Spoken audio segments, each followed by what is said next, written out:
Salamat po, Mr. President. By way of a very brief co-sponsorship and more of a manifestation, gusto ko lang pong i-bring sa atensyon ng lahat ng mga kasama dito sa Senado na nung oras na 3:22 p.m. ngayong hapon, 22 minutes lamang mula nung binuksan natin ang ating sesyon at posibleng bago pa ispinonsor ng Ginoo mula sa Pampanga, Senator Kiko, ang ating Sense of the Senate na resolution, may post na naman ang Chinese Embassy Manila tungkol sa paksa ng ating resolusyon. Ngayon naman, si Deputy Spokesperson of the Chinese Embassy, Guo Wei, sabi niya, echoes do not make a claim true. What matters is whether the argument stands up to scrutiny, not how many voices repeat it.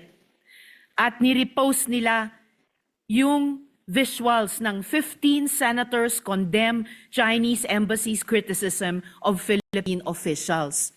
Na ang ibig sabihin ng unang linya ng post ni Deputy Spokesperson of the Chinese Embassy Manila, Guo Wei, gaya-gaya lang tayo sa isa't isa, tayong lahat na pumirma so far sa resolusyon.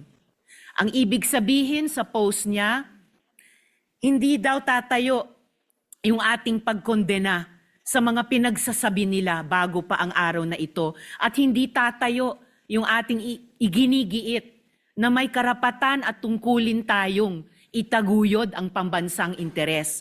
At minamaliit niya na halos 2/3 ng Senado ay pumirma nitong resolusyon. Ibig sabihin po, hanggang 36 minutes ago, half an hour before, salita pa rin ang salita ang Chinese Embassy Manila tungkol sa issue na ginawa natin ng resolusyon sa pamumuno ni Senator Kiko.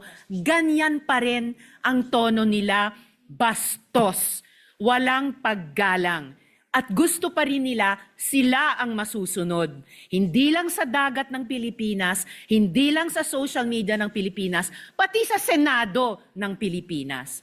Kaya saganang akin lamang po, Mr. President at mga kasama, yang ganyang consistent na pambabastos, walang pagrespeto, napaka-undiplomatic na stance, saganang akin lamang po, ay lalong nagbibigay ng urgency na maaprubahan ang ating resolusyon.